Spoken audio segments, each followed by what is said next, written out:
तो आइए आज हम देखते हैं मैथ्स के वेरी इम्पोर्टेंट क्वेश्चन जो कि कल होने वाले एग्ज़ाम के लिए बहुत ज़्यादा ही महत्वपूर्ण और ज़रूरी भी है।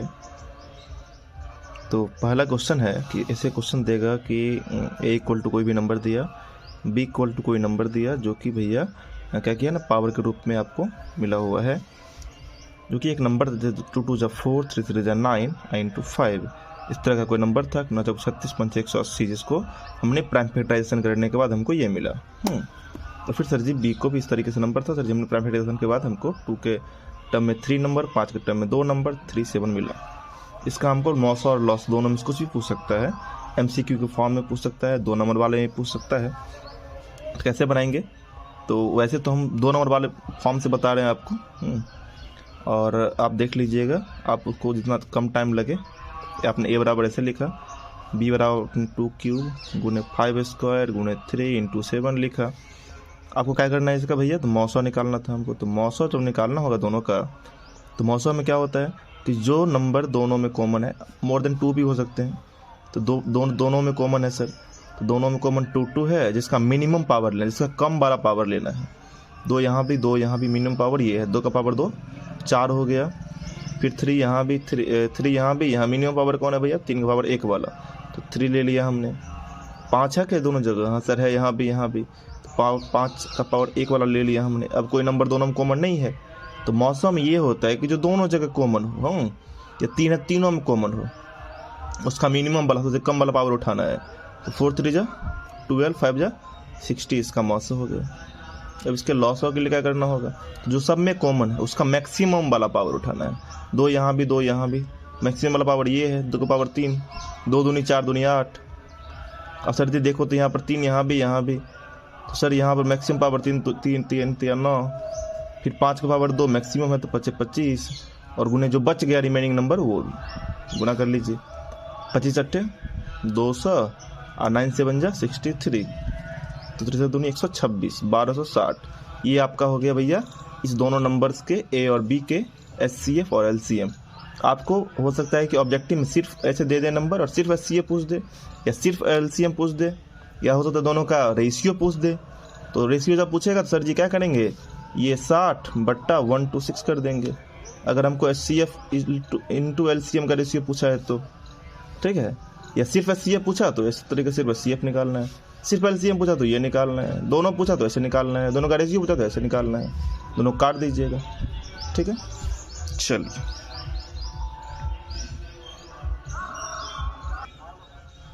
हमारा दूसरा क्वेश्चन है कि यदि m एक धनात्मक पूर्णांक है तो धनात्मक विषम पूर्णांक का रूप क्या होगा? देखिए धनात्मक पूर्णांक तो सर जी कोई भी 1 2 3 4 5 कुछ भी है। m बराबर आपने सर जी कुछ भी लिया, 1 2 3 4 कुछ भी लिया, इसको सर जी हमने यहाँ पर डालना स्टार्ट किया। फर्स्ट इक्वेशन में डाला तो m बराबर 1 डाला, तो 4 1 जा 4 2 6 विषम पूर्णांक मिला, नहीं मिला। फिर 1 बराबर यहाँ डाला, समझो 1 डाला, 4 1 जा 4 4 8 नहीं मिला, क्योंकि यहाँ पर डाला था 4 1 जा 4 1 5। तो सर ट्राई करते हैं, 4 2 जा 8 1 9, यस सर। तो यहाँ पर हमको देखा जा रहा है कि भैया जब भी m एक धनात्मक पूर्णांक है, धनात्मक विषम पूर्णांक का रूप कौन सा है? तो यहाँ पर देखा हमने कि m बराबर कोई भी नंबर रखने पे, राइट ना, इस पूरी इक्वेशंस को सॉल्व करने के बाद हमको फिर से विषम पूर्णांक ही मिला। हमारा ऑप्शन सी हो जाएगा। आप ट्रायल करके ऐसे करके देख सकते हैं।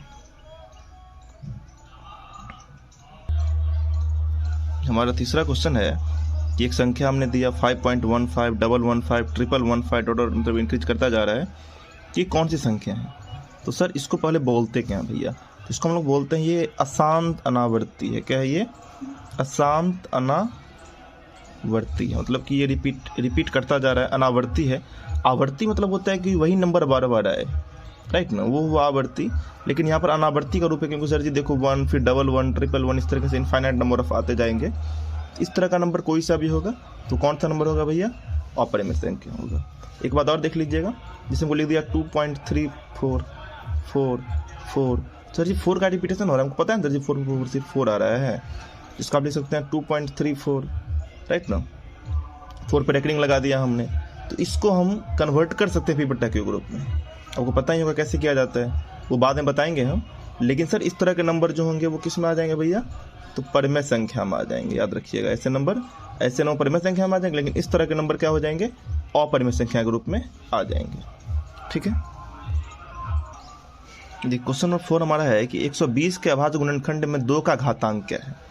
ठीक है, करना क्या है ऐसे नंबर में, 120 है, इसका अभाज्य गुणनखंड करना है। क्या करना है, अभाज्य गुणनखंड। 2 से हमने दिया 60 टाइम्स में, फिर 2 से दिया 30 टाइम्स में, 2 से दिया 15 टाइम्स में, फिर 3 से दिया 5 टाइम्स में। यहाँ पे क्या देखने को मिल रहा है सर, 2 कितने हैं भाई साहब, 3 2 है, राइट। और सर तो यहाँ से पूछा क्या है कि 2 का घातांक क्या है भाई, तो 2 का पावर कितना है, 3 है ना, तो इसका घातांक क्या हो जाएगा, 3 हो जाएगा आंसर। ऑप्शन में देखना है, बहुत सारे ऑप्शन रहेंगे, 2 3 4 5 कुछ भी रहेंगे, 3 मारना। ऐसे कुछ कोई भी ऐसे नंबर आ सकते हैं, आपको अभाज्य गुणनखंड करना है। जिसका घातांक पूछा वो कितनी बार आई है, 3 बार आई तो 3 होगा आंसर, 4 बार आई तो 4 होगा, 2 बार आया 2 होगा, 1 होगा 1 बार आया। ठीक है, चलो हमारा क्वेश्चन नंबर 5 का है कि यदि ए और बी अभाज्य संख्याएं हैं तो ए और बी का लॉस क्या होगा, राइट। तो ऐसे क्वेश्चन ऐसे ही पूछ सकते हैं कि यदि ए और बी अभाज्य संख्याएं हैं तो इसका मौसो क्या होगा। मौसो भी पूछ सकता है, लॉसो भी पूछ सकता है। तो क्या करना है, देखिए सर लॉसो पूछ रहे हैं, कोई भी 2 अभाज्य संख्या उठाइएगा, अगर आपने 2 और 3 उठाया या 5 या 7 उठाया, कोई भी नंबर उठाइएगा तो इसका एलसीएम क्या मिलता है, दोनों का प्रोडक्ट मिलता है। दोनों को गुना करने पे जो गुणनफल होता है भी उसका मिलता है ना। इसका सॉल्यूशन क्या हो जाएगा हमको, ए गुना बी, ए इंटू बी, या फिर ए गुना बी लिख दीजिए या ए बी लिख दीजिए। तो कोई भी 2 अभाज्य संख्याएं रहेगी तो उसका लॉस क्या होगा, ए बी। समझिए कि नंबर आपको दे दिया कि वो 3 है और 7 है, इसका लॉस क्या होगा, सीधा बोलिएगा भैया 21 होगा, दोनों अभाज्य संख्या हैं। और आपसे पूछ देगा कि a, b सर जी अभाज्य संख्या है, क्या है भाई, अभाज्य संख्या है, इसका मौसो क्या होगा, इसका मौसो क्या होगा। तो मौसो क्या हो जाएगा, तो मौसो मतलब सर जी इन दोनों में कुछ कॉमन है ही नहीं ना। मौसो मतलब क्या कि अभाज्य संख्या मतलब क्या कि इन दोनों में सर जी एक और खुद के अलावा कोई उभयनिष्ठ गुणनफल है ही नहीं, तो दोनों का मौसो क्या होगा, 1 होगा। क्या होगा, मौसो तो 1 होगा। तो कभी भी 2 का नंबर आपको तुमने दे दिया, तुमने 13 दे दिया और 17 दे दिया, दोनों अभाज्य संख्या है, यस सर अभाज्य संख्या है, दोनों का मौसम क्या होगा, तो 1 होगा, राइट। तो ऐसे करके क्वेश्चन आएगा, यदि ए और बी अभाज्य संख्याएं हैं तो ए और बी का लॉसो क्या होगा, तो ए इंटू बी होगा। हाँ, यदि ए और बी अभाज्य संख्याएं हैं तो ए और बी का मौसम क्या होगा, तो 1 होगा। Got it. चीज़ों को इजीली समझिएगा, मैथ आसानी समझ में आएगी। देखिए क्वेश्चन नंबर 6 हमारा है कि 4, 10 और 20 के लॉसो और मौसो का अनुपात है, क्या है। तो पहले क्या करना है हमको, तो पहले क्या करना है भैया, 4, 10, 20 का क्या निकालना है भैया, लॉसो निकालना है। फिर एंड क्या निकालना है, मौसो निकालना है। देखिए तो हमने क्या करना है, देखो ऐसे क्वेश्चन जब भी आपको आए ना और लगे कि भैया हाँ सब तो एक ऐसा इजीली नंबर है हमारे पास, तो लॉसो निकालने के लिए आप जाइएगा नहीं, अभी आपको समझा दे रहे हैं, एक बार समझ लीजिएगा। लॉसो निकालना है इस सब नंबर का, सबसे बड़ा नंबर कौन है, 20 है।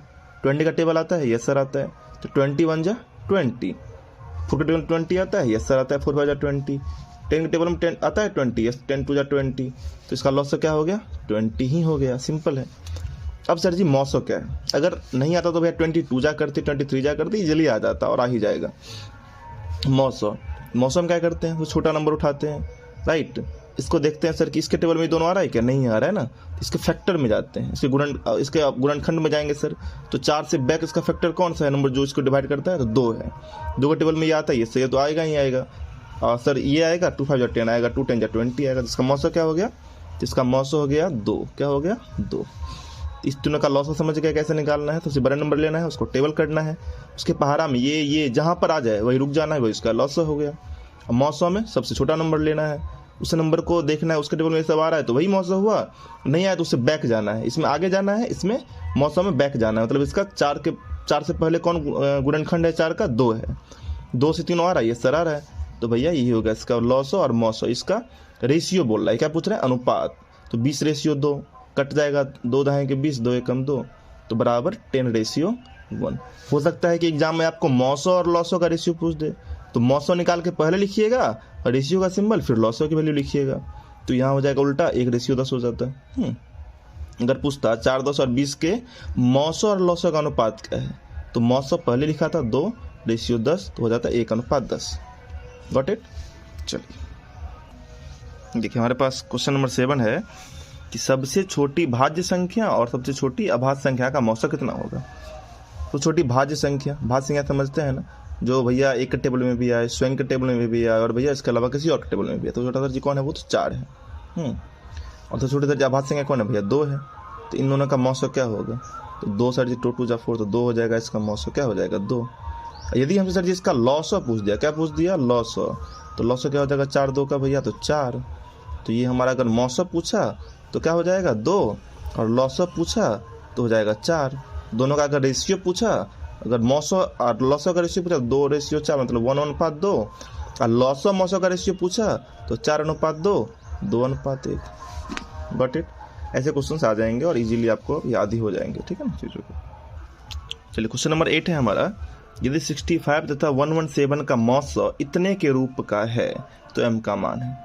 ऐसे कोई भी क्वेश्चन आए, ऐसा कोई भी 2 नंबर दे, उसका फॉर्म ये करके दे दे आपको, तो उसका m का मान या k x कुछ भी लिख सकता है, उसका मान पूछे, मौसो बोला है ना सर, तो इन दोनों का क्या कीजिएगा मौसो निकालिएगा। मौसो का ट्रिक अभी भी जस्ट बताए थे आपको, निकालने की जरूरत है भी नहीं। देखिए सर दोनों छोटा नंबर कौन है 65 है। सीटा टेबल नहीं आता है क्या, नहीं आता है, नहीं आता है। तो 65 से पहले 65 का फैक्टर कौन सा है जो 65 डिविजिबल है, तो 13 है सर, है ना। तो 13 से ये कट रहा है, 13 5 65, 13 नंबर ये भी कट रहा है, 13 नंबर 117 कट रहा है ना। तो इन दोनों का मौसो क्या हो गया 13 हो गया, है ना। तो जो हमारा इक्वेशन दिया हुआ है 65 माइनस 65m माइनस 117, इसका मौसो कितना निकला भैया 13 निकला। 13 से डाल देंगे तो 65m बराबर क्या हो जाएगा, उधर चला जाएगा तो हो जाएगा 130, इधर जाएगा तो प्लस हो जाएगा 130, तो m बराबर क्या हो जाएगा 130 बट्टा 65, कट के हो गया 2, तो m बराबर क्या हो जाएगा 2 हो जाएगा हमारा आंसर। कितना इजी क्वेश्चन था ये।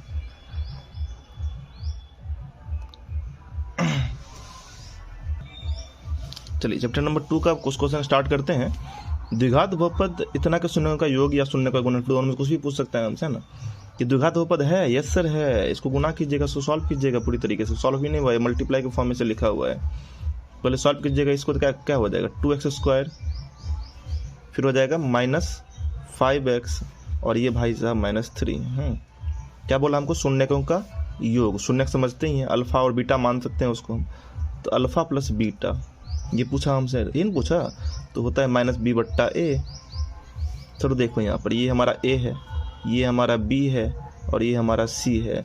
और जो a है भैया इसके पास जो साइन है वो उसी का साइन है सर, जो b के पीछे साइन है उसी का साइन है सर, जिसके साथ जो सर साइन है वो उसी का साइन है -b।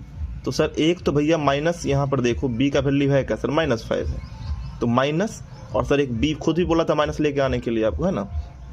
अब बट्टा a क्या है हमारा 2 है, तो ये माइनस हो गया +5/2, ये हमारा हो गया alpha plus beta, it means शून्यकों का योग।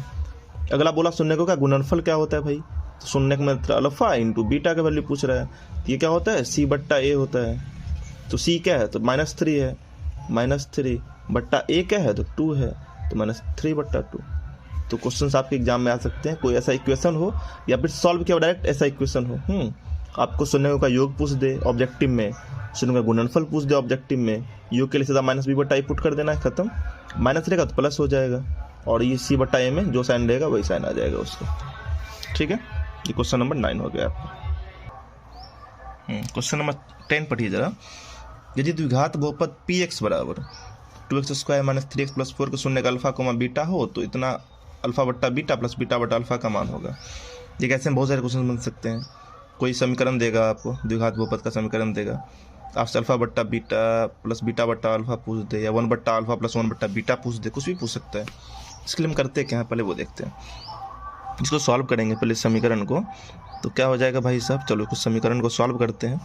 तो हो जाएगा हमारा अल्फा बट्टा बीटा प्लस बीटा बट्टा अल्फा, है ना। तो इसका एलसीएम अगर निकालते हैं आप तो क्या होता है अल्फा बीटा आता, दोनों का एलसीएम, बीटा बीटा कट जाता था, alpha into alpha alpha square, है ना। फिर अल्फा अल्फा कट जाता था, beta into beta beta square.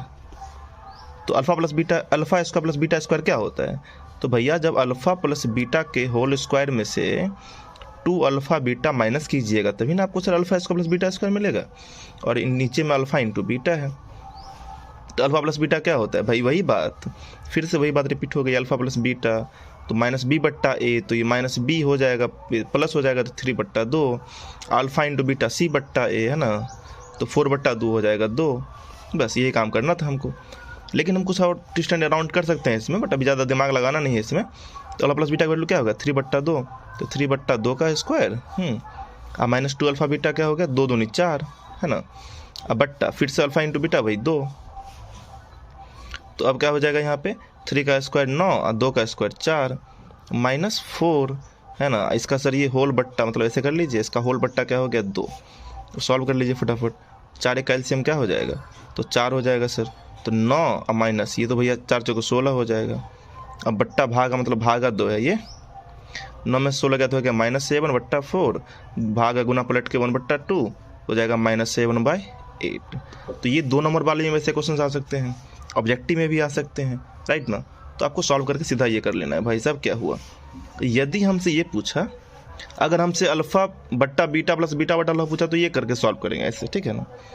और लेकिन अगर हमसे पूछ दिया कि 1 बट्टा अल्फा प्लस 1 बट्टा बीटा क्या होगा, है ना। अल्फा बीटा का एलसीएम फिर से अल्फा बीटा, अल्फा अल्फा गया तो बीटा प्लस अल्फा, यहाँ सिंपल हो जाएगी हमारे पास कि अल्फा प्लस बीटा या beta plus alpha both are same thing. तो यही सर 3/2 भाग फिर गुना पलट के हो जाएगा 1/2 बराबर हो जाता 3/4, ये आंसर हो जाता है ना। वैसे एक और बात है कि यदि आपको 1 बट्टा अल्फा प्लस 1 बट्टा बीटा पूछा ना, तो आप सीधे क्या कर सकते हैं यहाँ पे -b/c भी लिख सकते हैं, है ना। क्योंकि देखिए सर अल्फा प्लस बीटा का वैल्यू क्या होता है, तो -b/a होता है ना। अल्फा इंटू बीटा का वैल्यू क्या होता है, तो भैया वो होता है भैया c/a। जब उसको सॉल्व कर सकते हो -b/a या गुने a/c, ए गया ना, तो -b/c नहीं आया। तो सीधे अगर आपको कोई भी समीकरण दिया और सर जी आपको बोला कि 1 बट्टा अल्फा प्लस 1 बट्टा बीटा क्या होगा, सीधा -b/c, क्योंकि अल्फा प्लस बीटा के लिए -b/a, इसके लिए c/a और इसके लिए सीधे -b/c। सीधे उठा लीजिए समीकरण में हम ये b का -b, तो भैया प्लस हो जाएगा, प्लस हुआ 3 और सर जी हमारा c ये हो गया 4, 3/4 खत्म। ये शॉर्ट ट्रिक बता दिया हमने। हमारा क्वेश्चन नंबर 11 है कि यदि किसी द्विघात बहुपद kx² plus 4x plus k का एक शून्यक 2 हो तो k का मान ज्ञात करें। शून्यक समझते हैं कि ऐसी वैल्यू जिसको इसमें पुट करने के बाद पूरी वैल्यू 0 के बराबर हो गई, सिंपल बात है। तो सर जी एक शून्यक दिया मतलब क्या कि ये x भाई साहब जो है वो 2 है, अगर 2 डाला हमने तो 0 हो जाएगा, ये हमको बस k चाहिए। तो हमने क्या किया समीकरण में, इसको हल करने के लिए सिंपल क्या किया कि सर जी जहाँ जहाँ x है ना वहाँ 2 डाल दिया। तो 2 का स्क्वायर प्लस 4 × 2 प्लस k, है ना। तो सर जी क्या हो गया यहाँ पर k × 4 प्लस 4 × 2 = 8 प्लस k बराबर 0। तो सर जी 4k हो गया और ये 1 है तो 5k हो गया, उधर चला जाएगा -8 हो जाएगा। तो या k बराबर क्या हो जाएगा -8/5, सीधा हमको ही चाहिए था, k का मान हो गया खत्म। क्वेश्चन नंबर 12 है हमारा कि यदि किसी त्रिघात बहुपद px के शून्यक alpha comma beta comma gamma हो तो तथा alpha plus beta plus gamma का वैल्यू दे दिया, alpha beta plus beta gamma plus alpha gamma का वैल्यू दे दिया, अल्फा बीटा गामा का वैल्यू दे, तो हमको px मतलब क्या हो गया कि त्रिघात बहुपद वो कौन सा होगा, वो हमको बताइएगा कि आखिर वो त्रिघात बहुपद कौन सा था जिसको तोड़ने के बाद तीनों शून्यकों का योग इस तरीके से आया, फिर दोनों का गुना करके फिर आपस में जोड़ करने के बाद वो आया -8 आया, दोनों का प्रोडक्ट -13 आया। जो भी है हमको बस समीकरण वो px की वैल्यू या त्रिघात बहुपद चाहिए हमको, बस बात खत्म है। इसके लिए फॉर्मूला क्या होता है, तो इसके लिए फॉर्मूला हमारा होता है x³ - alpha plus beta plus gamma × x² plus होता है ये सर ये पूरा सेटअप कर दीजिएगा, alpha beta plus beta gamma plus alpha gamma × x और माइनस होता है अल्फा बीटा गामा, ठीक है ना। यहाँ पर देखिएगा क्योंकि बहुत सारी किताब में ये प्लस अल्फा बीटा गामा दे दिया, तो इसको मिस्टेक को अपना सुधार लीजिएगा, माइनस ही होगा, ठीक है ना। करना क्या है सर, तो x³ रहने देना है, माइनस इसका वैल्यू सर दिया हुआ है, सर दिया हुआ है 5 दिया, बस सीधा यहाँ 5 फुट कर देनी है, 5x²। यहाँ प्लस है और सर इसका वैल्यू क्या दिया है -8 दिया है, तो प्लस माइनस माइनस ही होगा, -8 × x हो जाएगा, है ना। और ये माइनस अल्फा बीटा गामा इसका भी -13 दिया है, तो माइनस माइनस क्या हो जाएगा प्लस हो जाएगा, +13। तो हमारा समीकरण आखिर वो यही था, px बराबर हमारा यही वो समीकरण था और आंसर हमारा यही हो जाएगा। लेकिन कभी कभी ऐसे करेंगे, आपको क्वेश्चन में क्या करेगा ना कि सर बोलेगा कि कोई त्रिघात बहुपद है जिसके तीन शून्यक अल्फा बीटा गामा है, तो अल्फा बराबर दे दिया समझो 2, बीटा बराबर दे दिया 3, गामा बराबर दे दिया 5, तो बोला त्रिघात बहुपद ज्ञात कीजिए। तो वहाँ पर आपको क्या करना होगा, एक बार alpha plus beta plus gamma करना होगा, मतलब तीनों को जोड़ना होगा, 3 2 5 5 10। फिर एक बार क्या करना होगा, alpha beta plus beta gamma plus alpha gamma निकालना होगा। तो alpha beta 2 3 6, beta gamma 3 5 15, alpha gamma 5 2 10, 15 10 25 6 31, है ना। फिर अल्फा बीटा गामा निकालना होगा आपको, है ना। तो हो जाएगा सर 2 3 6 5 30, तो अब सर जी आपके पास ये चीज़ें फाइंड आउट आपको करनी होगी। अगर तीनों अलग अलग शून्यक दिए तो आपको पहले ये निकालना होगा, फिर समीकरण में इस फॉर्मूलाज में आपको इस नंबर को डाल देना है सर, आपके आंसर्स बन के तैयार हो जाएंगे। ठीक है, चलिए अब क्वेश्चन नंबर 13 हमारा क्या है ना, ये हमारा दो चर वाले रैखिक समीकरण का ये पार्ट है। ये क्वेश्चन हमारा है कि यदि दो चर में दो रैखिक समीकरणों के आलेख संपाती रेखाएं हैं तो हलों की संख्या होगी। संपाती मीन्स क्या होता है सर कि दोनों एक दूसरे के ऊपर ओवरलैप कर जाए, है ना सर। तो मतलब ये हुआ कि जब हमारा A1/A2 बराबर रहा हो B1/B2 बराबर रहा हो हमारा C1/C2, तभी ना सर संपाती होती है। तो संपाती की केस में क्या होती है हमारी अनंत हल होती है। क्या होती है? अनंत हल होती है, या अनेक हल बोलिए आप। तो हलों की संख्या क्या हो जाएगी? इसका आंसर हो जाएगा अनेक हल, है ना, या अनंत हल। ऑप्शन में अगर अनेक है तो अनेक लिखिए, अनंत तो अनंत में टिक मारिए। इसमें कुछ और चीज़ें होती है कि जो सर देखो तीनों केस पढ़ ही लेते हैं ना, रैखिक समीकरण के 3 केस होते हैं वो पढ़ ही लेते हैं। अगला सर जी केस होता है हमारा A1/A2 जब क्या हो जाए भाई, is not equal to B1/B2 हो जाए, है ना। तो ये भी सर क्या हो जाएंगे हमारे, तो सर ये हमारे इस केस में क्या होते हैं कि सर जी प्रतिच्छेदी हो जाती है। मतलब इस तरीके से सर जी हमारी लाइन जो है दूसरे को क्रॉस करती है किसी एक पॉइंट पे। इस केस में क्या हो जाती है हमारी प्रतिच्छेदी होती है रेखाएं, हमारी क्या होती है प्रतिच्छेदी रेखाएं होती है। ये संपाती थी ना, यहाँ पर दूसरे ओवरलैप कर गई है ना, बट सर जी यहाँ पर क्या हो जाएगा, यहाँ प्रतिच्छेदी हो जाएगा। तो इसमें क्या होता है बस एक ही पॉइंट कट कर रहा है ना, तो इसमें एक हल हो जाएगा। क्वेश्चन आ सकता है कि यदि दो चर में दो रैखिक समीकरणों के आलेख प्रतिच्छेदी रेखाएं हो तो हलों की संख्या कितनी हो जाएगी, तो एक हल होगी। कितनी हल होगी? एक हल होगी। एक और क्वेश्चन बन सकते हैं इस केस में कि A1/A2 बराबर B1/B2 is not equal to C1/C2। तो इस केस में क्या होता है भाई साहब, तो समांतर लाइन चलती है ना, कोई सर जी टच ही नहीं है आपस में। जिसमें सर जी लाइन जो होती है भैया वो दूसरे के पैरेलल चलेगी, कट करने वाली दूसरे को है नहीं। तो समांतर से जिसमें कोई हल नहीं होगी, क्या होगी? कोई हल नहीं होगी। क्वेश्चन ऐसे भी आएगा, यदि दो चर में दो रैखिक समीकरणों के आलेख समांतर रेखाएं तो कोई हल नहीं होगा। और भी कुछ समझ लेनी है आपको कि सर जिसके हल पॉसिबल है ना वो संगत है, जिसका पॉसिबल है इसका पॉसिबल है ना, जिसकी संगत रेखाएं होगी, है ना, ये संगत हल कहलाएंगे। प्रतिच्छेदी रेखाएं वाले भी क्या कहलाएंगे, ये भी संगत कहलाएंगे। ठीक है ना, ऐसे क्वेश्चन भी बनते हैं एग्जाम में। और जिसका कोई सर जी हल ही नहीं उसको हम क्या बोलते हैं, असंगत बोलते हैं। और यहाँ पर क्या सब देखने को मिला हमको, सो बताइए। तो ये मिला हमको कि सर इसमें क्या हो रहा था, जब तीनों इक्वल था, संपाती था, ओवरलैप कर रहा था ना लाइन, अनंत हल था। तो इसमें क्या होता है हमारी, इसमें आश्रित होती है हमारी हल, क्या होती है? आश्रित होती है दूसरे पर। सर जी ओवरलैप करते मतलब आश्रित हो गई। सर जी प्रतिच्छेदी रेखाएं, इसमें सर जी क्या हो जाती है हमारी लाइनें, तो प्रतिच्छेदी रेखाएं में सर जी हमारी संगत हल है ना, कोई किसी का विरोध नहीं कर रहा है। भैया बोल रहा है तुम भी जाओ तुम भी जाओ, हम इस दूसरे को रास्ते से क्रॉस करने दे रहे हैं भाई साहब। इसमें तो आश्रित था, क्योंकि जिस लाइन पर ये जा रहा था उसी लाइन पर वो भी दूसरा भी जा रहा था। इसमें दूसरे को सर जी क्रॉस करने दे रहा है, जाने आने दे रहा है सर। तो इसमें क्या हो जाएगा भाई साहब, इसमें हो जाएगा कि भैया कोई किसी का विरोध नहीं कर रहा है, जाने दे रहा है, दैट इज कॉल्ड अविरोधी। इसमें क्या कर रहा है, इसमें विरोध कर रहा है ना, कोई हल नहीं हो रहा है, बोला भैया तू अपने रास्ते हो अपने रास्ते, तो ये विरोधी कहलाएगी, है ना। तो ये चीज़ ध्यान रखिएगा अपना, है ना, कि सर जब संपाती रेखाएं होगी तो क्या होगा, संपाती में अनंत हल होगा। जब प्रतिच्छेदी होगी सर जी तो एक हल होगा, समांतर होगी तो कोई हल नहीं होगा। मतलब अलग अलग वाली बात है, राइट ना। और संपाती सर जी जो हमारा होगा वो संगत कहलाएगा। मतलब जिसमें हल पॉसिबल है वो संगत, कोई हल नहीं असंगत। संगत वाला जो हमारा है वो आश्रित होगा। फिर सर जी ये एक हल वाला अविरोधी होगा, कोई हल नहीं विरोधी होगा। ठीक है, ये बहुत ही इंपॉर्टेंट क्वेश्चन है। इसमें यहाँ पर आपके 7-8 क्वेश्चन बन गए हैं, आप समझ लीजिएगा चीज़ों को, ठीक है ना। चलिए, तो हमारा क्वेश्चन अगला है कि रैखिक समीकरण युग्म इतना बराबर इतना और इतना के कितने हल होंगे, राइट ना। तो ये हमारा A1 है, ठीक है, B1 है, C1 है, A2 B2 C2, ठीक है। तो पहले हम क्या करते हैं, A1/A2 करके देखते हैं। तो A1/A2 करेंगे तो 3/9 बराबर क्या हो जाएगा, 1/3। फिर B1/B2 करते हैं तो ये -5/-15 1/3। फिर C1/C2 करते हैं तो सर जी 4/8 बराबर 1/2। तो क्या देखने को मिला कि सर यहाँ पर ये दोनों भाई साहब तो बराबर हैं, बट ये बराबर नहीं है। तो इस केस में क्या होता है, जब ये दोनों आपस में बराबर हो, जब A1/A2 बराबर हो B1/B2 के और नॉट इक्वल टू C1/C2 के हो, तो क्या होता है, क्या होता है भाई, तो कोई हल नहीं होता है। क्या होता है, कोई हल नहीं, है ना। तो कोई हल नहीं मारेंगे, मतलब कोई हल है ही नहीं भाई, इसका कोई सॉल्यूशन नहीं निकलने वाला।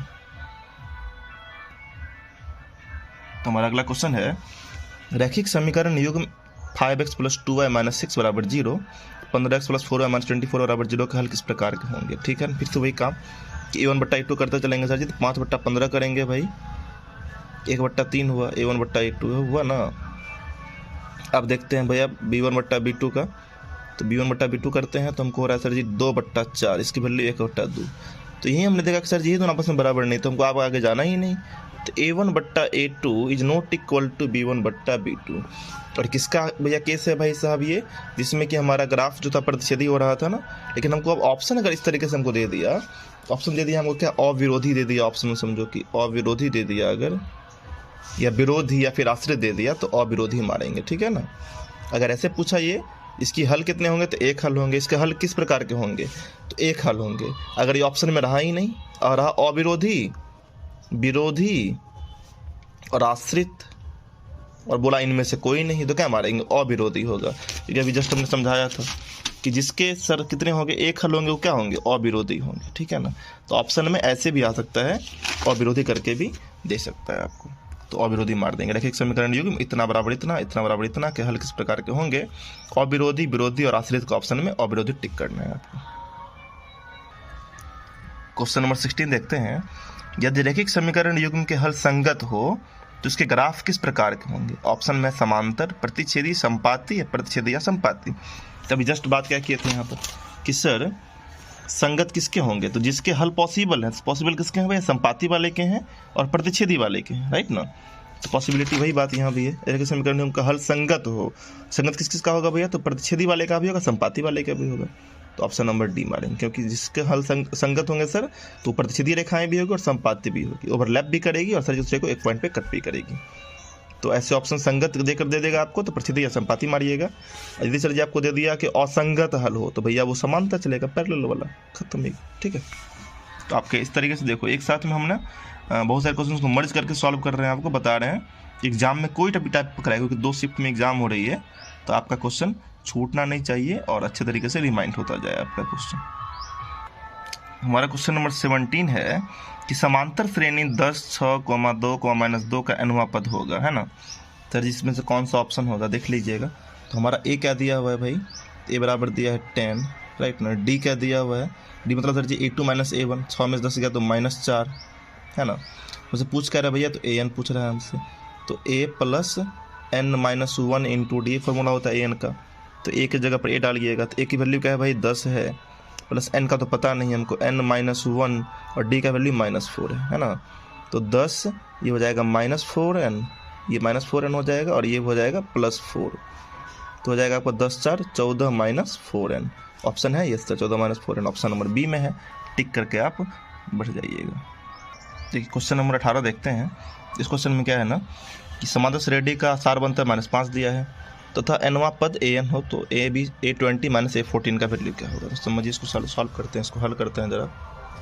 तो क्या हो जाएगा, इसमें a20 दिया है सर, तो a20 को आप क्या लिख सकते हैं भैया, तो a + n - 1 इंटू डी बराबर मतलब a + 19d लिख सकते हैं, नहीं तो a + 19d क्या हो गया, ये a20 के बदले हो गया, है ना। और सर जी अगला क्या है, माइनस था ना, अगला क्वेश्चन माइनस था ना लिखा हुआ, तो सर हमारा हो गया माइनस लगा देंगे, फिर a + 14 था तो 13d लिख देंगे, है ना। तो सर a का a रहेगा + 19d, ये माइनस इसको कर देगा, इसको भी माइनस कर देगा, है ना। तो सर a गया, अब 19d में से 13d गया तो क्या बचेगा, 6d बचेगा, है ना। तो सर 6d, 6 और d का वैल्यू कितना दिया हुआ है सर, तो d का वैल्यू आपका दिया हुआ है भाई साहब यहाँ पे -5, कितना दिया हुआ है, -5 लिख दीजिए सीधा, -30 हो गया आपका आंसर। ऑप्शन में है तो इसे मार दीजिए।